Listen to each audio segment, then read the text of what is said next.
Good morning, good afternoon, good evening, whatever time you are watching this. Welcome back to the Since I Was Young podcast for all things Heart of Midlothian from myself and Alan. We do hope you are all good and well, and I'm pretty sure it can be said in the same breath that most of us Hearts fans will be relieved to hear that the main topic of this podcast, of course, is that our former head coach Steven Naismith has been relieved of his duties as of yesterday, as we record this on a Monday afternoon, alongside Frankie McCovey and Gordon Forrest as well. They have also been let go from their duties in the dugout as well, and it was probably about time. So we will talk about that and more as we go along. We'll touch a little bit on the St game. Obviously, not too much because who wants to talk about that and the last 8 or 9 weeks that have passed as well. We'll also talk about a little bit about the interim situation as well with Liam Fox, coach of the B team, who has stepped into the interim coach role for the time being until we can find a permanent solution, or hopefully find a permanent solution for that matter. We'll touch a wee bit about Tony Bloom as well, and the infrastructure that is potentially being offered into the Tynecastle outfit. We'll explain a bit about that and more. And lastly, so we will talk about some of the potential names that are being thrown out there in the was it in the frame as well for the Hearts manager's role, and we will lastly end on a little preview on the game against Ross County this week as well. So, as we said at the start, we do hope you're all good and well. And if you haven't subscribed to the YouTube page for the Since I Was Young podcast, please think about subscribing. If you haven't subscribed to our Spotify as well, please check that out, and all the other socials as well. Please feel free to check those out. And yeah, we do hope you have a good one this podcast, 121st, I think I said. So yeah. So Alan, I guess there's not really elsewhere to start apart from hope you're good as well. And as I said, I think most of us will be relieved to hear that the news about Naismith in general. Just to kind of start off on the topic as well before we delve into the St game. I'm glad that the board have acted swiftly. After not long after Craig Levine got sacked from his post as Johnston. You know, they're sitting ninth or 10th at the minute, and for all as much as we've talked about it for the last few weeks that we'd like to give coaches time, time to implement how they want to play, how they want to set up the team, what players they want to sort of direct into the team for the long haul of how they want to actually play. But we did say that Naismith had bought a bit of credit in the bank, but that only after 9 or 10 games that really went quickly. He spent that in quite a short space of time. So yeah, just what were your thoughts when the news broke yesterday, which was Sunday, the 22nd of September, I believe? Yeah, I think it's interesting. Obviously, I said after the St Mirren game that I didn't think they would do it. Just from what sort of Stephen Naismith was saying about after the game, he was talking in the press and he was saying, if I felt that I wasn't the right man to do it, I would tell the club, and I'm in a great position because I'm at a club that gives managers time, etc., etc. And I sort of perhaps a little bit naively thought of that as well. This is a guy that's clearly dictating when he wants to go.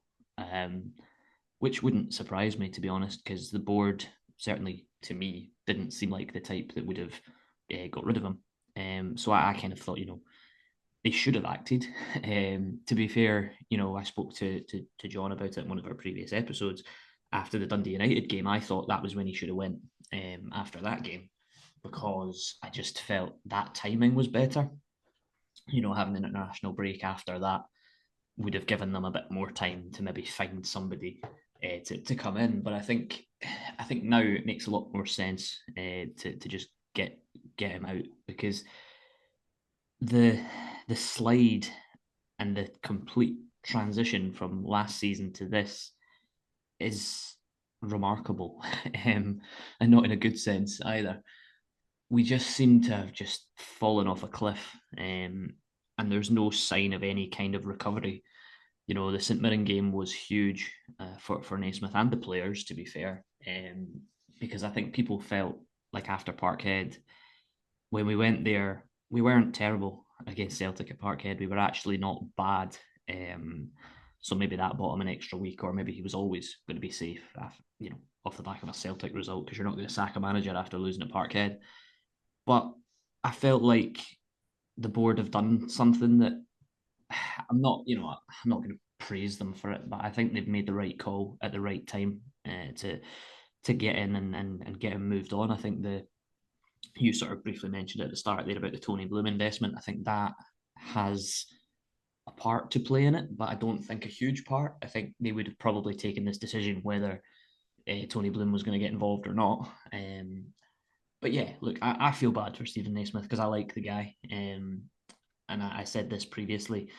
I like what he spoke about. I like the idea of young players coming through. I like the idea of that side of Hearts, because it's something that we need to see more of, is young players that want to represent the club come through and play for us. But we've not seen that for a while. Pardon me. And that is something that Steven Naismith did very well last year, but this year so far he just hasn't had the opportunity to do that.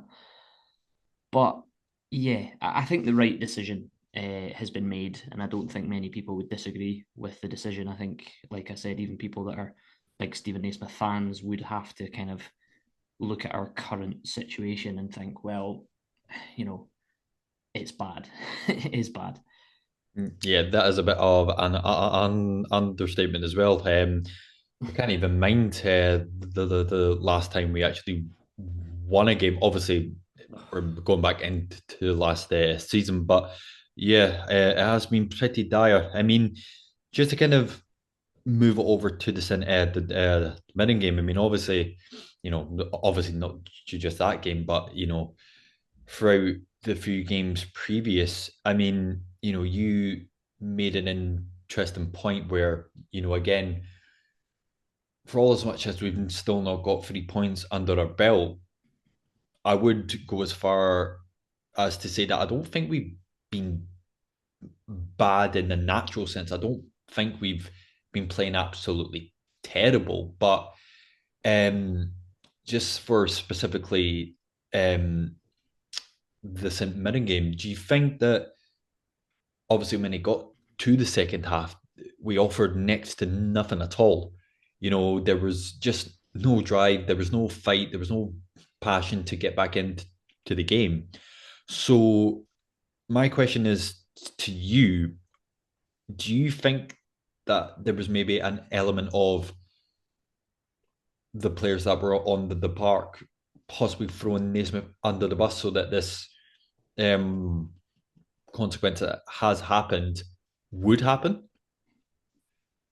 I don't think you can rule that out, and I think it's sad that it's come to that. But I think since the start of the season, Steven Naismith has made lots of mistakes, made lots of changes, and he admitted after the Dundee game in particular. I think the Dundee game is the game that it really started to sort of spiral, because we played Rangers on the opening day and we actually put in a good performance and got a good point. We maybe should have got all three, but the Dundee game and just the manner of that game, I think, shook us up massively. And Steven Naismith came out after that game and said, "Look, I made mistakes. I made mistakes. I did things wrong."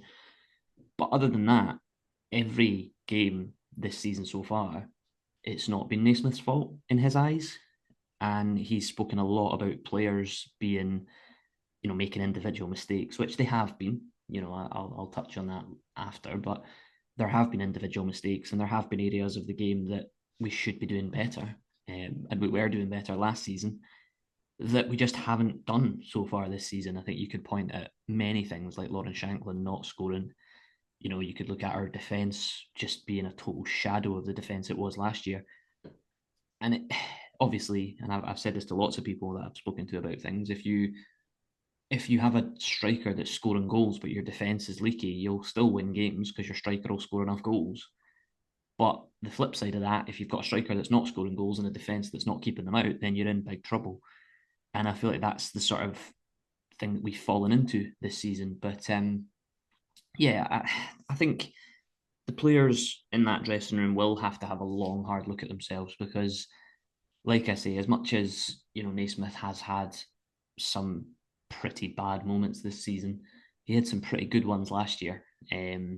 So the players do have to take some responsibility for that and the individual errors that have been made in leading up to goals and own goals and just silly things that we weren't doing before or they weren't doing before. So I do think there's a large number of players in that dressing room that are playing well within themselves. And I think particularly that second half against St Mirren, it certainly showed, like, to me, and this is again something else I wanted to kind of touch on, but I'll throw it in now.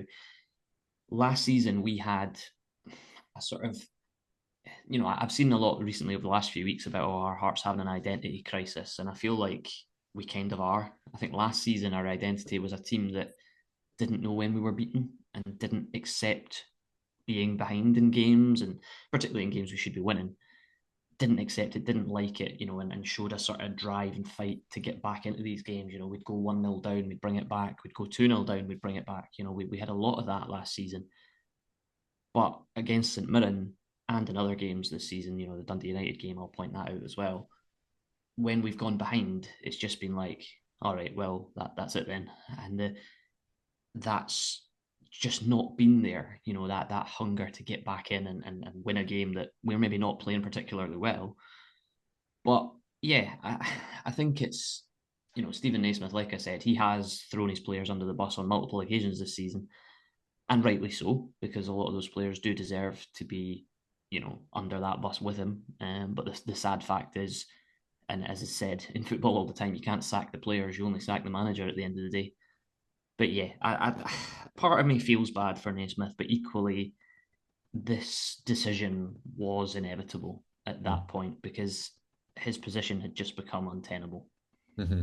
And just to kind of mix that up as well. So obviously, you know, the squad has been like sort of induced quite a bit, for the last few weeks. There's been a lot more kind of chopping and changing in terms of the squad setup, how we're playing, how we're tactically like sort of set up as well.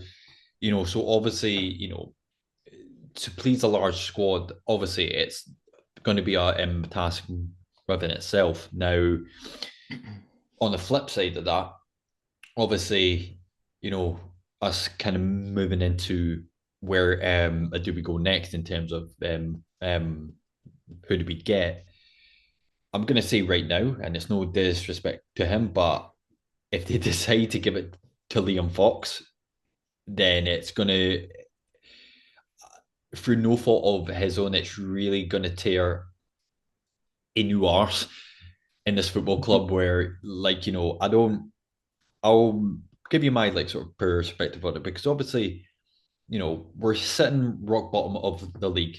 However, excluding the old firm, it's still the most attractive job in Scottish football. With Yeah. the like with obviously the team, it is a good team. It's just obviously not firing right now, and the fact as well that we've still got European football as well up until Christmas at least. It still would turn quite a few faces. Now, one of my questions was, because obviously we talked about it as well. Obviously, we've got to take the Tony Bloom infrastructure into consideration as well. Do you play it safe, or do you invest just as much as we have done in the squad into the dugout?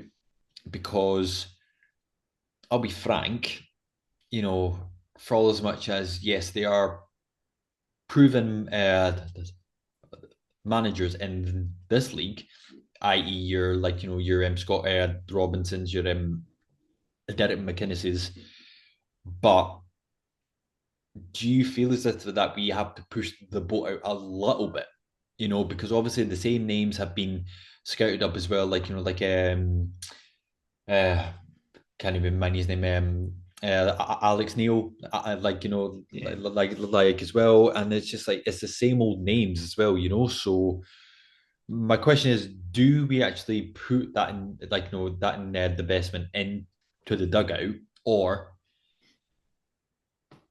do you maybe like sort of play it a bit more safe from the names I just mentioned? I think my worry, and I said this after the announcement of Naismith getting removed, the way the club statement was worded, to me, it kind of told me that Liam Fox was going to get given the job, albeit on an interim basis, because there's literally nobody else at the football club that could do it right now.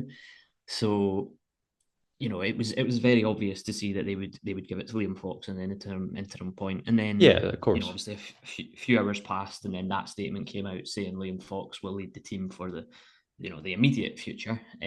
But the way that the club worded the statement was effectively he's going to lead it on an interim basis whilst the board source the next manager. Hmm. So, and I said this to lots of people. I like Liam Fox. I like what he's done with the B team. Hmm. I like how invested in the club he seems to be, considering he's come from outside of it. I like that about him, and I think he's done very well with the young players. But I don't want this to be an addition for him to get the job permanently, Hmm. because to me, I think we need a fresh set of ideas, a fresh identity, a fresh face to come in and shake things up a little bit. Hmm. And don't get me wrong, like of course you're going to have the McKinnesses, you're going to have the Robinsons, you're going to even have seen Tony Docherty of Dundee mentioned as well, and these are managers that are all sound. I'm not going to sit there and belittle them because all of their teams are above us in the table, so it would be very, very, very difficult for me to say that. But you're right. The Hearts job is the most attractive job in Scotland, out with the Old Firm, because obviously of all the factors that you mentioned, plus playing in a capital city, playing in front of a stadium that's sold out every week, despite recent struggles. So it is an attractive job, and I think it's very, very interesting. I think when Aberdeen went and got their new manager in, they could have done the same thing. They could have went and got a known name around Scottish football, but they've done that the last few appointments that they've had, and it hasn't worked. So they went down a different route. They hired some. I'm sure it was a German recruitment company of some sort. I can't remember off the top of my head, but they effectively outsourced it to try and get a new manager in, and that invited obviously applications, and then they interviewed them, and the man that they got is the man they went with, and the results speak for themselves. But ultimately, every managerial appointment's a gamble. So we have to be confident that the next person that comes in is the right man. And I don't know. It's very, very interesting. Do you go safe or do you gamble and try something a little bit different? I Gambling. would like to see. Yeah, Why not though? I would like. Sorry to interrupt, but we've had Oh this no, many a time in terms of going through the list of names. The only one that stood out and got an unfair chance, given the circumstances, was Stendhal. Now, yeah, I'm not saying for once taking that I would get Stendhal back in now, but however, that same sort of character to be in the job now, we've still got absolutely a lot to play for. You know, yeah. why not take a gamble? Yeah, I think it's fair. I think, like I said as well, I think it makes a lot more sense to gamble at this point. We're bottom of the table. We need to try something. We need to do something. And I think, I did a post on Facebook the other day, about the Tony Bloom investment and all that sort of what that means and what that system is and for player recruitment. Mm-hmm. But I also then stated at the end of it, obviously football, and like I've said before, football is a results driven business. As much as I liked Steven Naismith, he wasn't getting results. And if you're not getting results, you're not going to be successful. So this recruitment model can be used to identify coaches and managers. It has done for Brighton, and obviously, again, different scale. But Brighton had Graham Potter, and then when they lost him, they went and got De Zerbi, and then obviously they've lost him, and now they've hired a new guy. And the style of play and the identity that Brighton have has stayed the same because the managers have all had a similar philosophy, a similar idea of how they want to play, which makes it easier to move from one manager to the next. Obviously, in Brighton's case, their managers have been headhunted rather than sacked. So it's slightly different on that front. We're kind of starting afresh. But I think the Tony Bloom investment is something that is very, very interesting. The one note of caution I would have, and again, I mean, they've said obviously repeatedly it's not a link up between Brighton and Hearts. It's not, Tony Bloom's not going to have an invested interest. He's just coming on board as a minority shareholder. But I look at Hibs with their guy Foley of Mm-hmm. Bournemouth. It's a known fact that Foley didn't want David Gray to get the job, but the Gordon family gave it to him.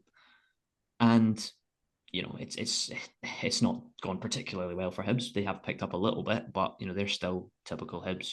They lose a game, then they win two in a row, then they lose three in a row or whatever. They're that sort of inconsistent side. I don't want Hearts to turn into that. I don't want it to be conflict because Tony Bloom's not even in the door yet, and as much as obviously he's coming in with this shiny new toy, I don't want us to just go, right, Tony, you tell us who we should get, you tell us what we need to do, etc., etc. I think, don't get me wrong, further down the line, if he wants to invest and take on more responsibility, that's brilliant, providing his system works. But the system itself has proven to be successful in multiple countries, Belgium, obviously, with the other side that he has, as well as Brighton. So there's an element of his system works, let's use it and let's see what we can get. And then Aberdeen obviously going outsourcing it and looking for something else. Maybe that is the way to do it. Um, I think ultimately for me, the names on the list right now are just very underwhelming when you look Mm-hmm. at the Scottish managers like we've spoken about, and even there's been a couple of managers that I've kind of looked at that have been on lists that I've seen, and I'm like, not quite sure about that one. But I think, you can have all the lists of, you get the bookies, the odds, the next manager odds and stuff. You get all that. If the club signs off on this Tony Bloom deal, which I don't think is too far away, because I think they said they want it done by the end of the month, we could then use that and go and get a manager from somewhere else who has an identity that can work with the players we have and then see where it takes us. I do think that the Tony Bloom investment is huge, and it's got bigger now because of the news of Steven Naismith. But would you also, on the flip side of that, would you be willing and would it be in the best interest for Hearts to wait that long to get somebody new in? Because obviously, as well, you got to take into account if it is by the end of the month, we're going into October. Now, I would imagine that I have no idea how this new system or infrastructure works, but I can imagine it's not going to take 24 hours and be like, oh yeah, we've got somebody perfect for you. I'm going to imagine that it's going to take at least a few weeks, maybe even stretching it to a month when you've got to take into account actually finding a list, interviewing second interviews as well, etc. Yeah. Um, would you want to wait that long? Like, let's just throw out,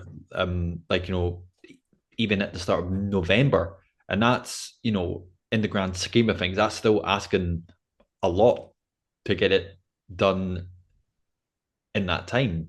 And to also add a question to that as well, is there anybody fresh in your mind, like a name or names that you wouldn't particularly mind seeing in the dugout as well? Frank Well, Lampard? let's No. let's just go and get do you know what, Tony Bloom knows Graham Potter, let's just go and get him in. Oh, That aye. would do me nicely. That would do me nicely. I don't think he's got a job there now. No, he's But not. no, I think it's a very valid point. I think, I said previously about the Dundee United game being the game that I would have taken action and got Naismith out Mm, purely because there was an international break after it. And I'm not saying we would have, got a new manager in that 2 week period, but we might have done, mhm, even if it was a Scottish-based manager, because obviously that all was prior to the Tony Bloom talks coming out. I think, to me, there's the international break in October, and I've just looked it up. So we've got Ross County at home, then we're away to Dynamo Minsk in Azerbaijan, and then we're away to Aberdeen, and then we have the international break, and then we're at home to St Mirren, at home to Omonia Nicosia, and then away to Hibs at the end of October. I like Liam Fox. I like Lee Wallace, obviously, ex Hearts man and all the rest of it. And Angus Beef as well, who's a young lad that had to retire from football due to an injury. So he's done very well. He's now on the coaching staff, and obviously now he's part of the first team coaching staff, which is a nice story for him. I think he's still mid-30s, I think, to be honest, mm, because he had to retire quite young due to quite a serious injury. So I like the idea of them being on board for now, because they're not bad. I'm not going to sit here and say that I'd rather somebody else, because I probably would. I'd rather mm, have a permanent manager. mm. It's a But huge ask, though, no? it is. But I think for me, this is why I say I think the board, I would have acted earlier if it was me personally, but for them to act now, I think makes sense. I do. I'll say it again. I think the Tony Bloom investment is a huge factor, but they won't play that up as much. But I think that has to be taken into consideration. But Mm, you're right. It's not going to be a case of we get the deal signed off on the Monday, and then by the Friday we've got a new manager. It'll be all the steps in between that. But this is why, like, to me, I think the next manager is just going to be somebody from far afield. It's going to be a very left field appointment, because if we are going to use that system, then it's not going to throw up a, Derek McInnes or Stephen Robinson, unless they are the best people for the job. In which case, yeah, by all means. But mm, I don't know. I think, yeah, it's going to take time, and I think for me personally, I'm happy for it to take time. I'm happy for the board to take as much time as they need, because I want them to get it right, and they'll need to get it right. We can't turn into a club that hires and fires managers every 18 months. We've seen Aberdeen do it, we've seen Hibs do it, and they've gone through spells of just being very poor in that time. And obviously, the manager turnover is not something that you want, because the problem with that is you end up handing a group of players to the next manager that the previous manager worked with, but the next manager might not want to. mm, It's we need to take a long-term view on it, and we need to have confidence that the next person that comes in is the right person for the job. Because, as I say, I don't want Hearts to turn into a club that just hires and fires at the first sign of any trouble. Steven Naismith was under pressure for quite a while since the start of the season. We could have acted earlier and got rid of him, but I can understand why they waited as long as they did. But yeah, the next appointment has to be the right one.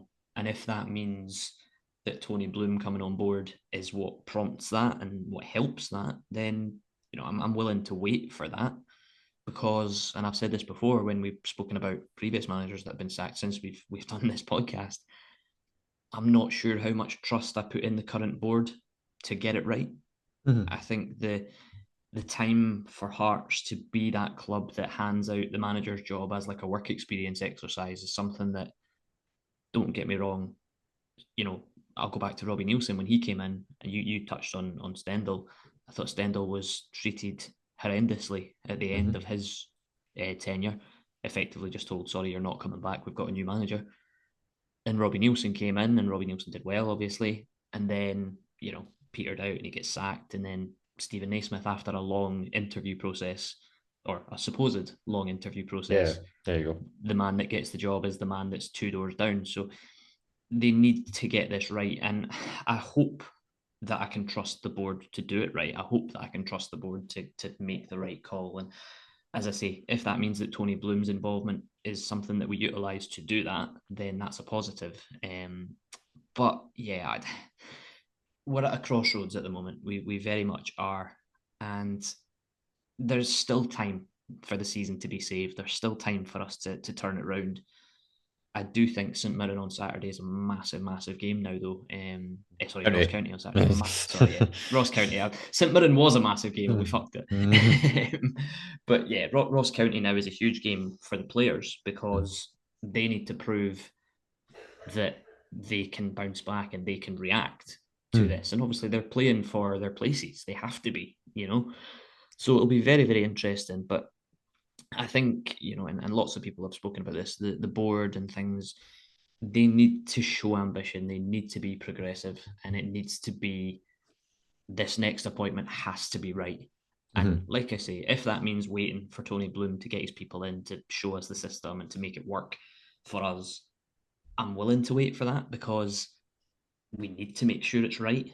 And if that means we wait 2 weeks, 3 weeks, 4 weeks, whatever, do it because the season can still be saved. And if we get to January and we've got a new manager, even if we have to wait till December, and that's me just throwing it out randomly there. I personally don't think we'll wait that long. But even if we have to wait till December, you've still got time between that and the January transfer window for a new manager to come in and go, right, I like these players, but I want these players. Do you know what I mean? Yeah, I but think that's sorry. no, I was just going to say, I think that's the biggest thing for me because obviously we're talking about it now. We need to get it right. And then a new man needs to come in, see what he's working with, and then use this Tony Bloom recruitment system plus what we already have at the club to build it how they want to. I mean, just to go back and touching what you said in terms of the list being quite underwhelming as well. Like, I've just pulled one up here of a list of 10 names. So you've got Alex Neil, you've got McInnes, you've got Stephen Robinson, you've got Liam Fox, Tony Docherty, Peter Levin, Scott Gemmell, Damien Duff, Gary Rowlett, and John McGlynn, which I respect him, but I don't want him anywhere near my club. And was it even as well? Like, it's crazy. I mean, they've probably just thrown him into rattle a few folk up as well. But Craig Levine is there at 15-1. Like, fucking the absolute shithousery that would come upon that would be it would be ridiculous, but it would be amazing at the same time. So yeah, I mean, as well, guys, we would also love to hear who you think could be a potential name to throw in there. And let's again, let's let's let's go go. big and get Jurgen Klopp. Let's get Klopp on board. He's out of work now. Let's bring him to Gorgie. Aye, of course. Imagine that going to Anfield to fucking Gorgie Road. That would be an absolute sight to see. And as we move into the final bit of the podcast, obviously we mentioned Ross County at home. It was only this time last year that we're saying, right, okay, that's another 3 points in the bag, but it's getting severely dire now if we'll even get one singular point. Yeah, Alan, I'm just hoping for a bit of a bounce back. I'm not going to ask you, like, at the score prediction because at this point it is irrelevant. But yeah, because we talked about, you know, uh, can't really remember if we talked about it on the actual podcast. But again, we've said this maybe once or twice since we've been actually doing the podcast that, right now, I've never felt such a connect from the football club. I mean, I would agree that there is a bit of an identity crisis in terms of, how do we want to play, you know, these new players as well. For all as much as I'm not judging them as well, it's the whole squad. They've also got to take, their actions into sorry, they've also got to take responsibility for their actions to how they've been playing on the field as well. Like, I think Yeah. I've said this quite a few times. It is part and parcel. Yeah. Granted, the buck stops at the manager's door, but again, I think it is a 50-50 thing with the team in Coded in that. So, for this weekend, would you expect to have that a typical kind of like fresh faces in bounce back result? How you had the feeling for the Saturday? I think it'll be very, very interesting. I think it's because obviously, like we've spoken about it, Steven Naismith being the one that gets the sack, and that was the correct decision. He was again something I didn't mention previously, but that the squad that's been assembled for him would not have come cheap. We've spent a lot of money on a lot of these players. It's probably the most heavily backed Hearts manager we've had in a long time in terms of money he's been given to get players in. So that counts against him as well because obviously it's not worked. Um, but yeah, Saturday's going to be a very, very interesting game. I think Ross County, and I spoke to somebody about this the other day. I remember when Steven Naismith was given the job initially on that sort of interim spell. And we played Ross County at Tynecastle and we absolutely battered them. I'm sure it was about 6-0 or something. We absolutely blew them away. And that was a lot of people saying after that game, that's the football I want to watch. That's the Steven Naismith Hearts. That's what I want to see. We haven't seen that for a very long time. And obviously, we had, that spell where we weren't quite sure if Frankie McCovey was doing more, who, by the way, I'm absolutely fucking delighted has left the football club as well. Um, as much as I like Gordon Forrest, I feel like a complete fresh face and complete fresh outlook is needed. So getting rid of all three of them was necessary, and I hope they take that daft wee tablet that they have with them on the bench away with them. I hope they take that as a leaving present. Because I'm fed up with the camera always going to the three of them sitting reading their little screen. But yeah, that's by the by. I do think it's a winnable game on Saturday. And like I said earlier, I think the biggest thing for me, and you sort of touched on it, yes, the players have to take some responsibility for the manager losing his job, but this game on Saturday is an opportunity for the players to go, it wasn't entirely our fault. You know, maybe the system didn't help them. Maybe, some players being played out of position didn't help them. If Liam Fox and his coaching team have got any sense about them, they'll be saying to a Blair Spittle, they'll be saying to a Jan Danda, they'll be saying to, all the players that even a Musa, we've not spoke about him, but he's been a player that's been um, massively overlooked considering, he came in with this sort of sense of intrigue about him and we haven't even really seen him apart from when he came off the bench at Parkhead and I actually thought he looked quite good. If I was Liam Fox, I'd be saying to the players, right, where do you want to play? Where's your best position to play? And I'm not saying I'll fit you in based on that, but you tell me where I can get the best out of you and do it. Do that on Saturday. If that means some players that have played a lot recently get dropped, so be it. Shanklin hasn't scored a goal since the start of the season. I'm not saying for 1 minute that he should be benched because he's the captain. You probably wouldn't do that. But if I'm Liam Fox, I'm saying to Musa, right, you're talking about wanting a chance. You're talking about wanting, because there was an article in the Evening News about it where he said, he'd spoken to Naismith about his game time already. The season's only just really in its sort of initial early stages, and you've got a new striker that's been brought in already questioning the manager and saying, can I play? Like, will I play? If I'm Liam Fox, I'm saying, right, you're hungry to go and show what you can do. Let's play you. Let's see what you can do. And that, to me, I think I'm confident in the sense of I think the players will bounce back because I think they have to. They would have heard the chants from the stands against St Mirren. They would have heard the fans getting on the back of Steven Naismith and chanting the Naismith get to fuck and all the rest of it. The players don't want the fans to turn on them, and that should be enough for them to go right. This needs to be a fresh start because ultimately they're playing for their places in the team. We don't know who the new manager is going to be. They don't know who the new manager is going to be. They will want to impress whoever that is. And I think, to play Ross County at home, it is a winnable game. I don't think Ross County have been particularly brilliant. I think they've improved under Don Cowie, who I absolutely love. Not touting him for the manager's job though. before we say that, but yeah, I think it's certainly a winnable game. You know, it's certainly a winnable game. It's just whether the players turn up on the day and what their attitude is towards it. Because right now, confidence is in the floor, and that has cost a man his job. Well, it's cost three men their jobs realistically.